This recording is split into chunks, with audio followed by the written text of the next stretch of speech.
If you've been online long enough, you know his name. Slender Man. Tall, thin, faceless. He doesn't talk. He doesn't run. But everyone who's seen him says the same thing. He's watching you. He first appeared on an online forum in 2009.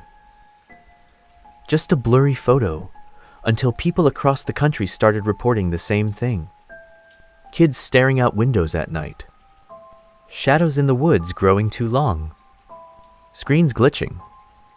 A tall figure on security cameras, standing right at the glass. Then came 2014.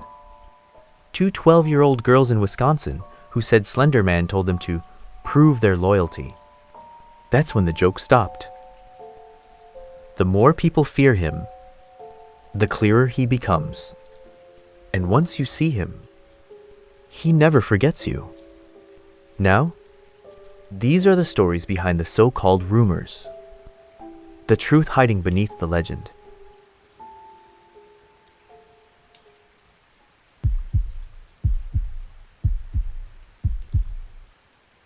I've always regretted not speaking up sooner that day. Maybe if I had, things wouldn't have gone the way they did. Maybe I should have noticed the signs earlier. But I never imagined that 12-year-olds could be pushed that far. Not by something like that. This happened in 2014 in Waukesha, Wisconsin. Back then, I was just the high school kid next door, helping out sometimes by watching the 3 little girls who lived beside us. They were normal kids, into doodling, trading scary stories, scrolling random urban legend sites they definitely weren't supposed to be on. Until one day, I saw something in one of their notebooks that made my stomach drop. It wasn't a messy drawing or a childish scribble. It was a figure, tall, impossibly thin, head almost touching the top edge of the page. No eyes. No mouth. No face at all. Just blank. And next to it, in shaky handwriting, he watches us. He told us to. At the time, I laughed it off. I figured they'd just seen too many creepypasta memes online.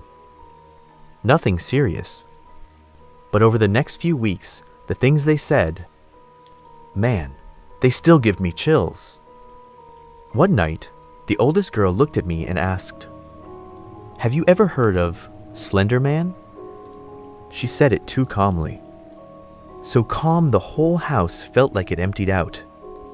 I told her, "That's just an online story. Who told you about him?" She lowered her head and whispered, "It wasn't someone who told us. He told us." I chuckled at first, thinking she was role-playing or just trying to scare her sisters. But when she lifted her head again, her eyes were hollow. Her face was gray. She looked like she hadn't slept in days. She said, "He stands outside my window at night. He says pine trees make it easier for him to hide. You know what's scary? He doesn't have a face. But when I close my eyes, I can feel his face right next to my ear. Talking." My whole spine lit up with cold sparks. That wasn't a kid telling a ghost story. That was a kid who'd been tormented. Their parents eventually got worried too. 2 of the girls stopped talking to adults altogether. They stayed up late cutting out weird clippings and taping them into notebooks. Then one night around 2 in the morning, I got a call asking if I'd help look for them. Their bedroom door was wide open. Their beds were empty. On the desk was a single sentence. "We have to prove it, or he will come for our families." My blood froze. Kids don't write things like that, not unless something's seriously wrong. By sunrise, the police finally found them deep in the pines outside Waukesha. The worst part wasn't the 19 stab wounds. The worst part was the 2 girls who were still conscious. Kneeling under a tree, faces turned toward the woods, like they were waiting for someone to step out. The injured girl was collapsed on the ground, covered in blood, whispering through tears, "He's still here. Don't you see him? He's standing behind me. And I swear to God.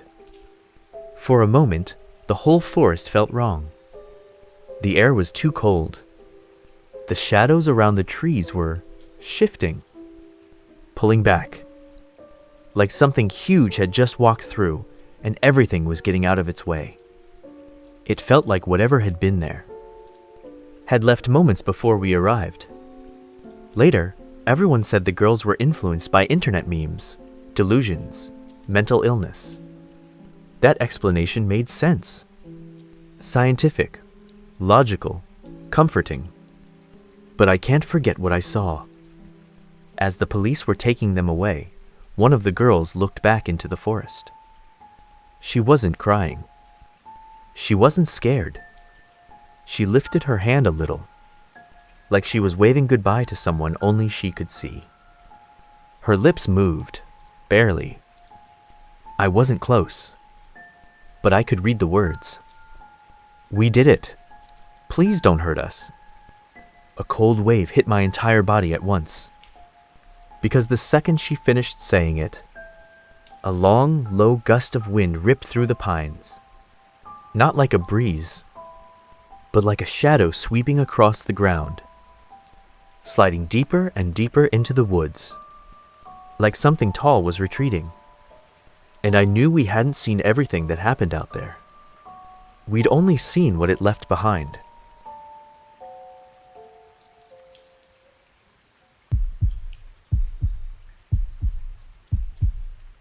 I never believed in Slender Man. Seriously, to me he was nothing but an internet joke, a meme, some creepypasta nonsense. But the stuff that happened in my house changed that real fast. I was living alone back then, in a little cabin on the outskirts of Oregon, surrounded by trees. Cell signal was trash, but the Wi-Fi worked well enough.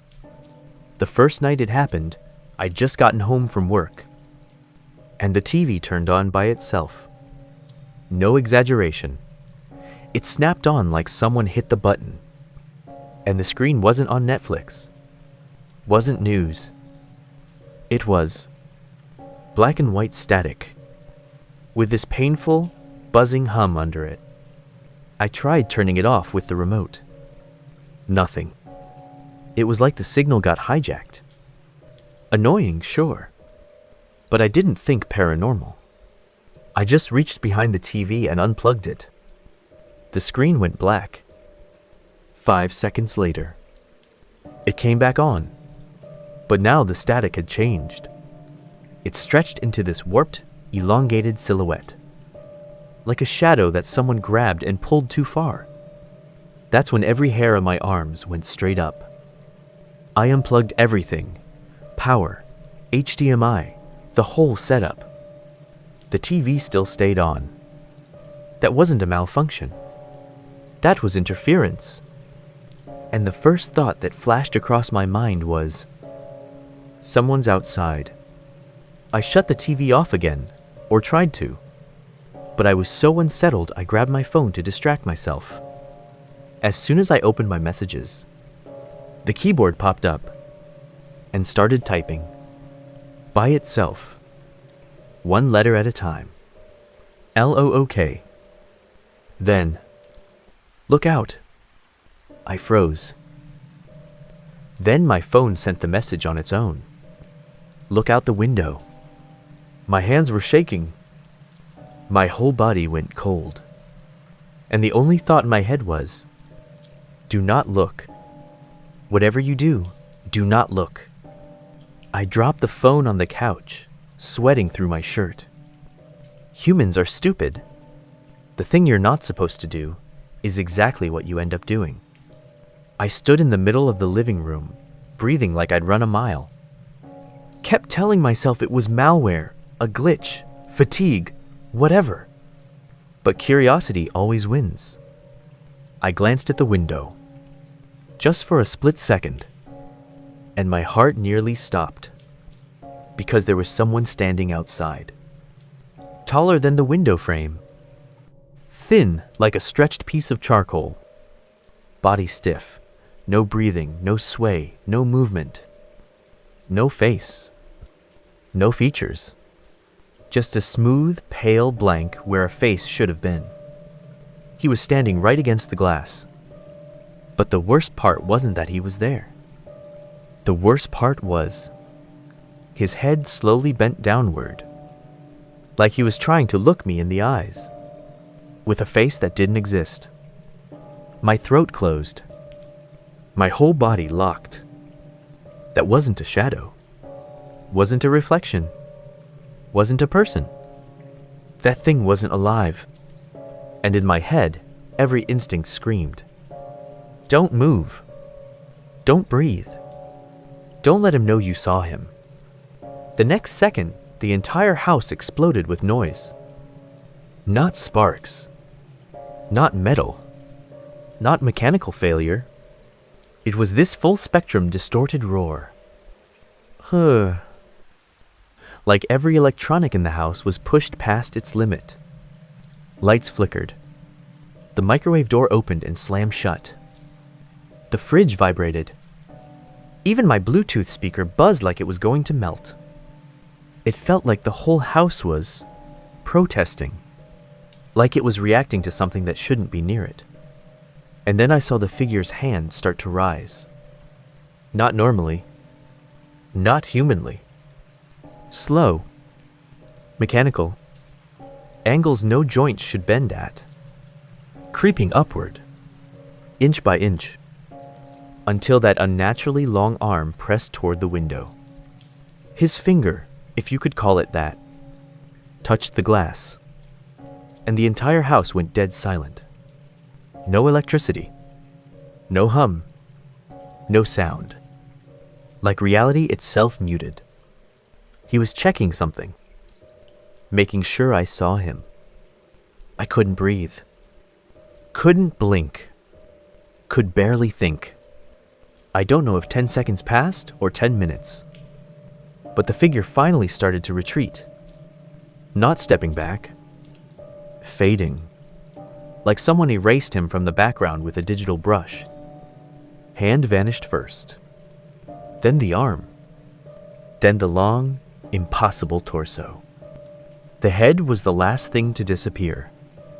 And when I finally snapped back, the window was empty. All the electronics rebooted at once. A loud pop. Then normal. Lights steady. Fridge humming. TV off. Phone screen normal. It felt like whatever he brought with him. Left with him. I didn't want to touch it. Didn't even want to look at it. But it kept vibrating. When I finally checked, there was one new message. No sender. Just 3 words. You saw. Below it, a photo. My living room. Taken from outside. From the exact spot he had been standing. And in the reflection near the window frame. A thin, tall, faceless shadow. Loomed behind the glass. Like a reminder.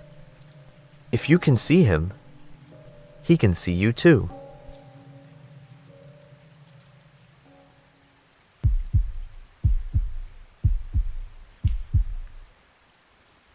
Most people think Slender Man is just an internet meme. Some creepy storyboard teenagers pass around online. But I never thought of it as just a meme. Because I watched my best friend get slowly taken by that thing. Everything changed when we were 14. My buddy Kyle was just a regular American high school kid.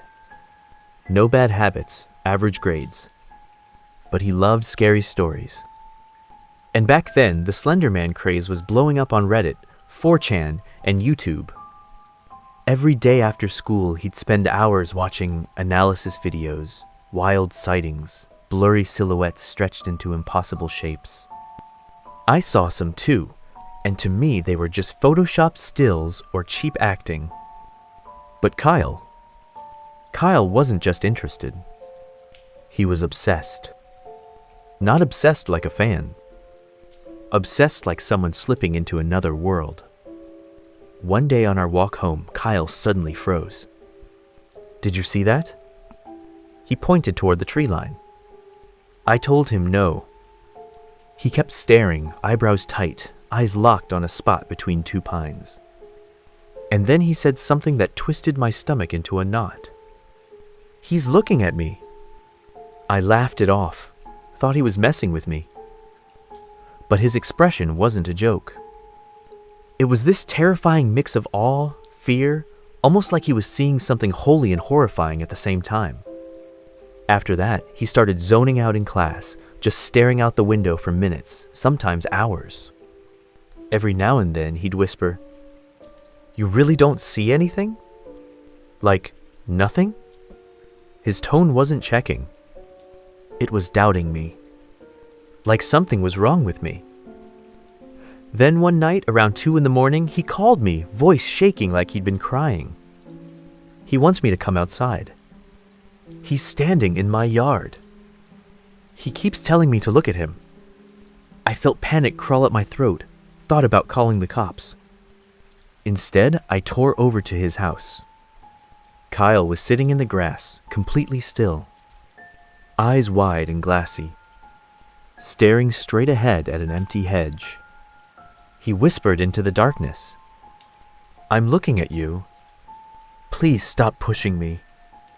My whole body went cold, because when I looked where he was looking, there was nothing there, except the shadow. A shadow that was way too straight, way too thin, standing way too still. Not a person, not a tree, not an animal. The top of that shadow had no shape, but somehow I felt it staring back. I called his name, terrified to get closer. Kyle turned and whispered, "He doesn't like you." I felt every hair on my neck stand up at once. Over the next few weeks, Kyle wasn't Kyle anymore. He drew constantly. Every page was the same figure. Tall, thin, no face. A black suit stretched like fabric pulled too tight. And behind him, long, split, shadowy tendrils branching like dead vines. In the corner of every page, he wrote, "He's waiting for me." His parents took him to a psychologist. The doctor called it internet-induced shared delusion. But I knew better, because it wasn't just Kyle. One evening, I was sitting with him while he stared out his bedroom window. He wouldn't blink, wouldn't move, just kept watching the tree outside. Finally, I couldn't help it. I looked too, and I saw it. Not clearly, not fully, but a silhouette perfectly still in the wind. The branches moved, leaves shook, but that shadow did not move an inch. And it was taller than the tree. My whole body trembled. I jerked my head away so fast, I heard my neck crack. Kyle's voice quivered. "You saw it, didn't you? You saw him." I couldn't answer. My teeth were chattering too hard. He smiled, a twisted smile, equal parts terror and excitement, like someone brainwashed. He whispered, "Then you get it now." Around 3 a.m, the phone rang again. Kyle's mom. Kyle's gone. I sprinted to their house. The front door was open. Lights on. Sketches scattered everywhere. All of them the same tall, faceless figure. I ran to the backyard and found Kyle kneeling at the edge of the woods. Face lifted, eyes wide, like he was waiting for something to descend from the tree line.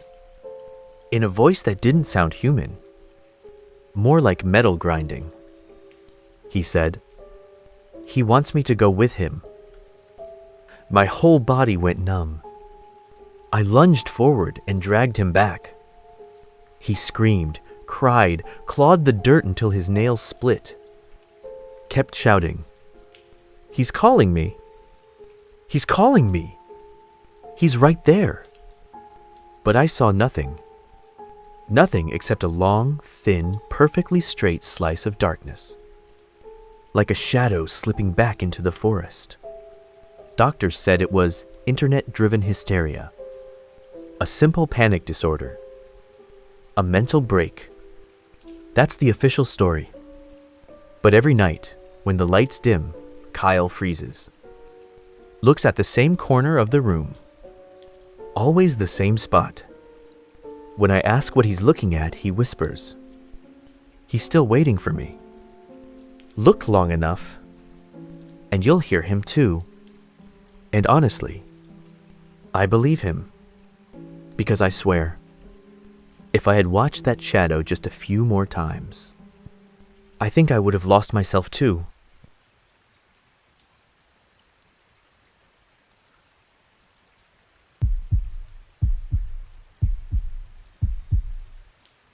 I used to think Slender Man was just internet noise. Kids getting carried away, parents freaking out over nothing. Until it happened in my own house. Back then, the whole country was talking about Slender Man. News channels kept running stories about kids acting obsessed, imitating him, claiming they saw shadows, doing insane things. Parent groups online blew up with warnings. Keep your kids away from scary story websites. No phones after midnight. Don't let them look at forest photos. I kept thinking, come on, it's just an urban legend. What's there to be scared of? Until my daughter started talking weird. My daughter Emma was only 11 years old. One night, I walked past her room and heard her whispering, I don't want to. I really don't want to. It hurts. Please don't. My whole body tensed. I thought she was having a nightmare, so I opened the door. She was sitting on the edge of her bed, facing the window, perfectly still. No lights on. Just a little glow from the street lamp outside. I asked, Honey, who are you talking to? Emma slowly turned her head toward me, and I swear my heart just dropped. Her face was completely blank, but her eyes were open way too wide. She said, I was telling him not to come inside. Every hair on my arms stood up. Who? I asked. She raised her hand and pointed toward the big tree outside her window. The tall man. My mind went completely white. The next morning, Emma shoved a piece of paper into my hands. It was a drawing of our house, our garage, our windows. Every detail perfect, like she was looking from above. But the worst part was the shadow in the corner. Tall, thin, no face, body straight like something had stretched it open. And that shadow was standing, right outside her bedroom window. I recognized the exact spot. I had looked from that tree up to her window the night before. There was nothing there. But Emma drew it like she'd seen it with her own eyes. On the back of the paper, she'd scribbled, He said if I don't go with him, he'll come for you. I froze. My throat felt like it was being squeezed shut. I couldn't take the anxiety anymore. That night, I pulled up the security camera footage. I just wanted reassurance. I wanted to prove to myself nothing was out there. But what I saw still keeps me up. The footage was from 2:17 in the morning. My front yard. A row of normal tree shadows. A bit of wind. And then, one of the shadows straightened. Not swayed by wind. Not moving like a branch. It pulled itself upright from the ground. Like a figure. Tall enough to cover half the window. Thin in a way no human body could ever be. Moving too slowly to be alive, but too precisely to be dead. Then that shadow raised an arm. A long, thin, unnatural arm. And it pressed its hand right against Emma's window. My palms were sweating just watching the footage. Emma wasn't lying. That thing had really come near her window. The next night, I stayed up on the living room couch. I left all the lights on. TV on. Anything to keep the darkness away. Around 3:30, the TV suddenly flickered into static. Not broken, more like something interfered with the signal. The whole house went silent. Too silent. My heartbeat felt like it was shaking my ribs. Then, from the hallway came a sound. Not footsteps. Something worse. A metallic scraping, like long fingernails dragging across the wall. The hallway shadow began to stretch. Longer. Thinner. Pulling itself toward me. The shape twisted as it grew. Like it wasn't meant to exist in this world. I pressed my back against the couch, body frozen. The shadow stopped about 6 feet away. Didn't move. Didn't speak. Just lifted its head. Even without a face, I could feel it staring at me, like it was checking something. And then I heard a voice. Not through my ears, but inside them. Static mixed with breathing, whispering. Don't interfere. The hallway light flickered once, and the shadow vanished. I couldn't move. My hands wouldn't even lift off my lap. Slender Man isn't a kid's hallucination. He targets the people who try to stop him. The media kept calling it mass hysteria, teen obsession, internet-induced panic. But I knew better. It wasn't something kids imagined. It wasn't a phase. It wasn't a meme. That thing comes close to children. It watches them. It chooses them. And when a parent tries to step in, he checks. He warns. He decides whether you're a problem. And if you are, he gets closer.